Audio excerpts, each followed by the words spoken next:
Vamos lá, gente, vamos terminar ato administrativo no que a gente se propôs a ver nessa aula. Lembrando que nós não vamos terminar os atos administrativos nessa aula, tá? É, o restante nós vamos ver na próxima, porque é bastante extenso, até para não ficar muito puxado, tá? Então, no vídeo anterior, nós vimos os requisitos ou elementos do ato administrativo, que é a musiquinha nossa, COFIFOMOB, COFIFOMOB, competência, finalidade, forma, motivo e objeto, certo? Então nós vimos um por um, vimos que eles são requisitos de validade do ato administrativo, que o único dispensável aí seria o motivo em algumas possibilidades, mas em regra esses requisitos eles têm que estar presentes no ato administrativo para que o ato administrativo tenha valor jurídico, tenha validade, tá ok? Próximo ponto, nós vamos ver algumas classificações de ato administrativo. Gente, não são todas, não tem como eu falar todas as classificações de ato administrativo para vocês, porque tem várias. Cada doutrinador desenvolve uma e a gente ia ficar só falando de classificação de ato administrativo. Eu escolhi algumas que eu acho mais importante e nós vamos falar sobre elas. Lembrando o seguinte, que não é exaustivo, mais uma vez, também não é para decorar, tá? Não é para decorar, é tentar entender e na prática a gente vai introduzindo o nosso conhecimento. O intuito da aula nossa não é decorar, como é que decora tudo que a gente aprende? Tem um monte de conceito, tem um monte de informação, é impossível decorar, né? A gente já falou que o direito administrativo não é codificado. Então nós estudamos várias leis, várias normas, vários princípios, várias doutrinas, e o que dificulta razoavelmente qualquer tipo de decoreba, certo? Então nesse vídeo nós vamos falar de algumas classificações do ato administrativo, e acho que as duas principais são as duas primeiras, mas nós vamos falar. Que é o ato administrativo ele pode ser vinculado ou discricionário. Nós vamos entender essa situação discricionária, porque eu sempre falo uma coisa, eu falo, professor, você está louco? O ato vinculado é o que eu sempre falo para vocês. O ato administrativo ele tem que ser praticado nos exatos termos da lei. O administrador ele não tem margem de escolha nenhuma. Então, o ato administrativo vinculado ele tem que ser praticado nos exatos termos da lei, sem margem nenhuma de escolha para o administrador público. A lei fala exatamente o que ele tem que fazer, nos moldes que ele tem que fazer, nos prazos que ele tem que fazer, sem margem de escolha. Ele é obrigado a seguir os exatos termos da lei. E um exemplo interessante é o exemplo da CNH. Como é que a gente vai explicar o ato vinculado com a CNH? Como é que funciona para o administrador público? Nós, administrados, se nós fizermos as aulas teóricas, passarmos lá nos testes, fizermos as aulas práticas e passarmos no dia lá do exame prático, o administrador público ele é obrigado por lei a nos conceder a CNH. Ele não tem margem de escolha. A lei diz, se o administrado passar por todas as etapas, o administrador público é obrigado a nos conceder a CNH. Tranquilo. Então, ato administrativo vinculado nos exatos termos da lei, sem margem de escolha. A lei fala exatamente o que o administrador público tem que fazer. Tá? Já o ato discricionário, eu gosto sempre de começar o seguinte, sempre na lei. Tá? O ato discricionário, o ato administrativo discricionário também está previsto na lei, exatamente. O administrador público só vai fazer o que a lei determina. No entanto, o ato administrativo discricionário, a própria lei concede uma certa margem de lei de escolha para o administrador público. Deu para entender? Então vamos lá. O ato administrativo discricionário ele também está vinculado na lei. Só que essa lei ela dá uma certa margem de escolha para o administrador público. Nós vamos entender com um exemplo tranquilinho. Vamos pensar na seguinte situação. no Estatuto do Servidor Público Federal. Esse estatuto, ele prevê lá uma suspensão de até 90 dias para o servidor que praticar algum ato lá previsto no estatuto passível de suspensão. E olha que legal, o que ele prevê? Uma suspensão de até 90 dias. Quando ele fala até 90 dias, a própria lei dá ao administrador público essa possibilidade de escolher o prazo de suspensão. Então, nesse caso, a lei fala, a pena lá é de suspensão de até 90 dias. Então, olha a margem de escolha. Se é até 90 dias, o administrador público ele pode dar 10, pode dar 20, 5, pode dar 30, 35, 40, 60. Deu para entender a margem de escolha? A própria lei, ela impõe a penalidade, mas ela dá uma margem de escolha para o administrador. Continua vinculado à lei, só que essa lei ela dá uma margem de escolha. Tá? Até 90 dias, não necessariamente 90.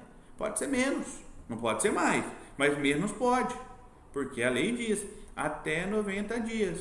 Então, no ato administrativo discricionário, a lei oferece uma certa margem de escolha para o administrador público. Tá? Vamos lembrar do Estatuto do Servidor Público Federal. E como é que o administrador vai escolher essa pena de suspensão de até 90 dias? Ele vai analisar conveniência, a oportunidade, a valorização da situação, se o servidor público, por exemplo, agiu de má fé, ou se ele incorreu em erro, mas agiu de boa fé, tá? Então, vinculado nos exatos termos da lei. Discricionário é nos termos da lei, só que a própria lei oferece uma margem de escolha para o administrador público, certo?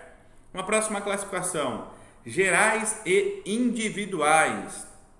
Os gerais, eu não consigo determinar os sujeitos para o qual o ato administrativo vai ser praticado.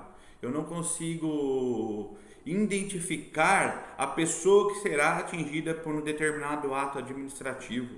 É um ato administrativo destinado a alcançar um grande número de pessoas que eu não consigo definir, olha, esse ato administrativo vai atingir só o João, como uma multa. Uma multa que eu tome, o ato administrativo vai ser determinado para mim, certo? Num ato administrativo geral, esses sujeitos são indeterminados. É um ato que abrange um grande número de pessoas e eu não consigo determinar esses sujeitos. Um exemplo, por exemplo, vamos pensar num decreto que proíba a circulação de caminhões no centro da cidade de São Paulo. Tem como a gente determinar quantos caminhoneiros esse decreto vai atingir?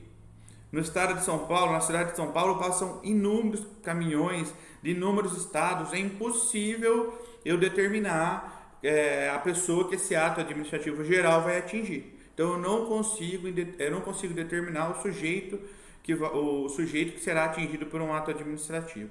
Já no individual eu consigo, como por exemplo, a multa que eu tomo, o João Lucas tomando uma multa. Se eu tomar uma multa, o ato administrativo que aplicou a multa é destinado ao João Lucas.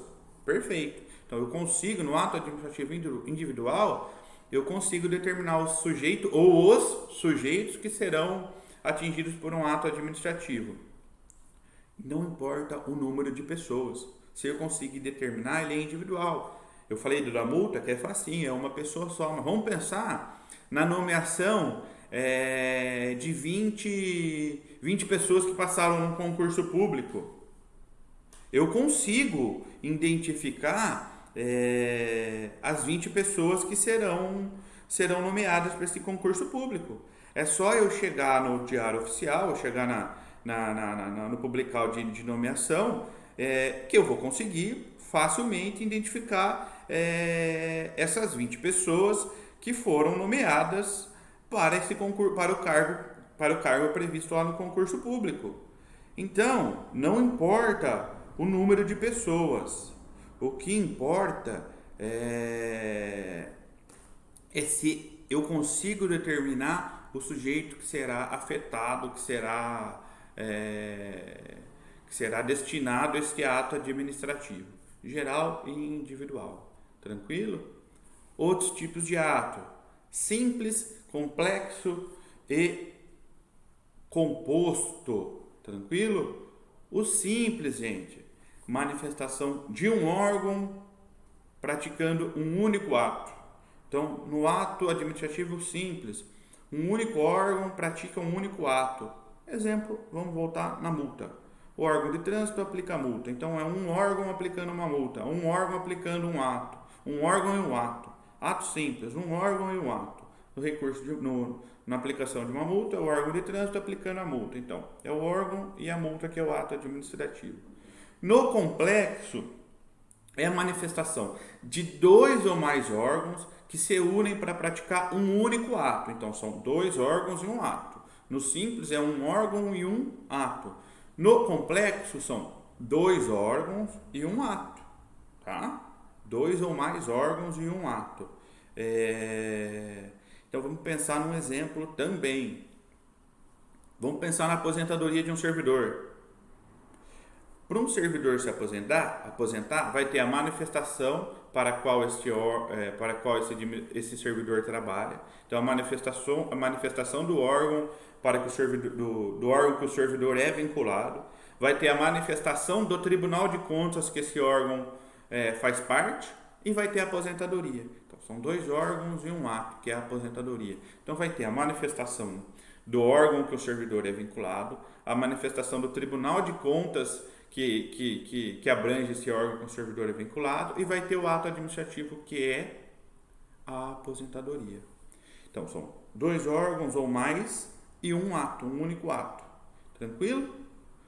Já o ato administrativo composto é a manifestação de um único órgão ou mais, só que para esse ato administrativo oriundo desse órgão ter validade, é necessária a aprovação de um outro órgão.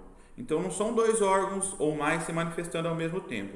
É a manifestação de um órgão, só que para a manifestação, para esse ato administrativo oriundo desse órgão ter validade, é necessário a aprovação de um outro órgão. Só a aprovação de um outro órgão. Eles não praticam um ato administrativo ao mesmo tempo.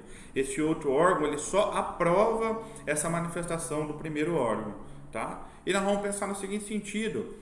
A nomeação do PGR, do Procurador-Geral da República, ela necessita de aprovação prévia do Senado.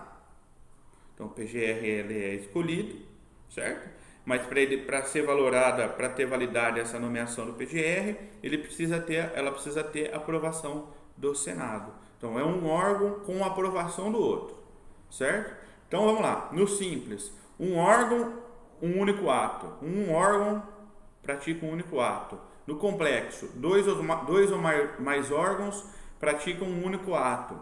E no composto, um órgão pratica um ato que necessita de aprovação de outro órgão. Então, não são os dois órgãos que praticam o mesmo ato. Um órgão pratica e o outro só aprova. Também é facinho, né, gente? Vamos na última classificação nossa, de império, de gestão e de expediente. Os atos administrativos de império, eles são praticados pela administração com base na supremacia do interesse público sobre o particular. Moleza, de império, vamos lembrar império, poder. Os atos da administração pública são praticados com base na supremacia do interesse público sobre o particular. Desapropriação, interdição, apreensão de mercadoria. Os atos administrativos de gestão.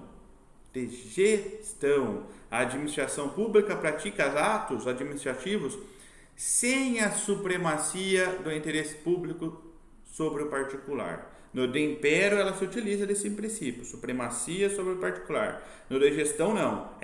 São atos praticados sem observância do princípio da supremacia do interesse público sobre o particular. Atos de aquisição de mercadoria, atos de aluguel de imóveis por autarquia. E os atos de expediente, gente, que é o último. Então, de império, de gestão, de expediente. Os atos de expediente são os atos internos da administração pública que não geram efeitos externos, não geram efeitos para nós administrados. Por exemplo, o protocolo de um recurso, o cadastramento de um processo num sistema informatizado da prefeitura, no Atende Fácil, é um ato de mero expediente. Tá? Então, nós vimos algumas classificações, lembrando que no nosso material, que eu deixo vinculado lá nos arquivos dos Teams, tem resumido tudo isso que nós conversamos, tá? Então nós terminamos, falamos de algumas classificações, por hoje tá bom.